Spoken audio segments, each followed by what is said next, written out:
Bharatiya Janata party और NDA को बिहार में रोकना, इनकी जो हुकूमत है, इनकी जो शासन व्यवस्था है, आज जो बिहार का नौजवान, युवा, छात्र, मजदूर, किसान जो कहर रहे हैं, जो रो रहे हैं, ठगा हुआ महसूस कर रहा है बिहार का नौजवान, बेरोजगार नौजवान, तो उसके खिलाफ एक मुहिम चलाकर बिहार में महागठबंधन की सरकार बनानी है। ईवीएम को लेकर खड़े किए सवाल तो जताई गई बड़ी आलोचनाएं। नमस्कार, आप देख रहे हैं Bihar day live.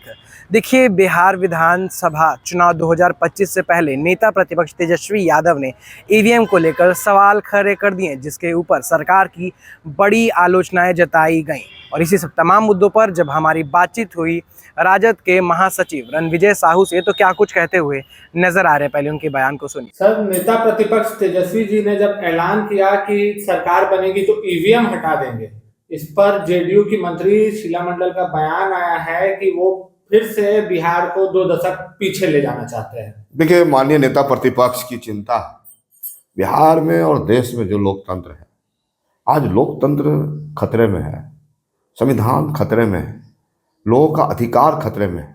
Bharatiya Janata party और एनडीए के तमाम नेता क्या कहते हैं? बोलते हैं कि क्षेत्रीय पार्टी को खत्म कर दूंगा।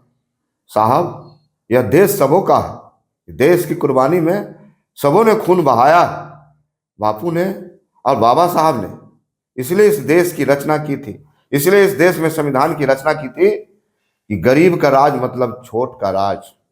लेकिन आज जिस प्रकार से सत्ता में बैठे लोग वोट मैनेजमेंट करते हैं, वोट खरीदने का काम करते हैं, आज पूरा देश चिंता में है और चिंतित है। और आने वाला समय में देश में जो लगातार इस विचारधारा के लोगों की जो ताकतें बढ़ रही हैं, हमें लगता है कि देश स्तर पर और बिहार स्तर पर काफ़ी इसका असंतोष है, और इसी को लेकर माननीय नेता प्रतिपक्ष ने यह बयान दिया है। सर, जिस तरीके से चुनाव आयोग का जो योगदान रहता है, उस पर भी नेता प्रतिपक्ष ने सवाल उठाया है, उन्हें थर्ड एम्पायर घोषित किया है, क्या कहिए? निश्चित रूप से आप जब देखेंगे तो चुनाव का जो सर्वोच्च न्यायालय के कमेटी के सदस्य होते हैं और जो निर्वाचन आयोग होते हैं, एक निष्पक्ष होते हैं, हमारे संविधान में लिखा हुआ। लेकिन आज जिस प्रकार से एनडीए की सरकार और एनडीए के द्वारा जो शासन चलाया जा रहा है, हुकूमत किया जा रहा है, तुगलकशाही और तानाशाही के रूप में इस देश को चलाने का काम किया जा रहा है, कहीं ना कहीं संविधान और लोकतंत्र खतरे में है। ये अपने हिसाब से जो इन्हें सूट करता है, उन्हें ये आयुक्त बनाते हैं, उन्हें ये चेयरमैन बनाते हैं, और देश का संविधान आज खतरे में है। इसी को लेके माननीय नेता प्रतिपक्ष चिंतित है। सर, एक आखिरी सवाल, कांग्रेस अध्यक्ष ने, अखिलेश प्रसाद सिंह ने, इनका बयान आया कि अगर सीट बंटवारा सही से हुआ तो उनकी पार्टी 40 से 50 सीटों पर जीत हासिल करेगी और महागठबंधन की सरकार बिहार में स्थापित होगी। इसे कैसे देखते हैं? देखिए, पहली प्राथमिकता है हम सबकी कि बिहार में हम महागठबंधन की सरकार बनावे।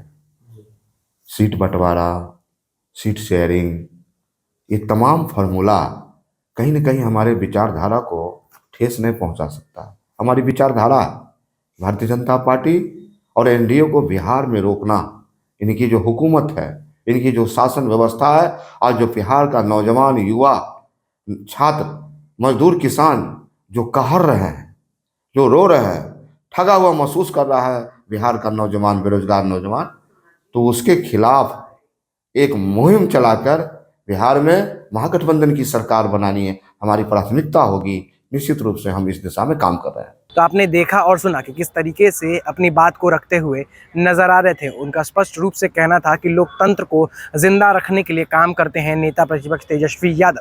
और साथ ही साथ जब हमने ये सवाल करे कि जिस तरीके से कांग्रेस का कहना है कि महागठबंधन में 40 सीट हमारी होगी अगर सब कुछ सही चला, तो उस पर उनका प्रतिक्रिया निकल कर आया कि जिस तरीके से महागठबंधन का उद्देश्य बिहार को सुधारना है, बिहार को प्रगति की ओर लेकर जाना है, जिसको लेकर हमारे बीच और विचारों में मतभेद नहीं होगा और सीट शेयरिंग बड़ी बात नहीं है।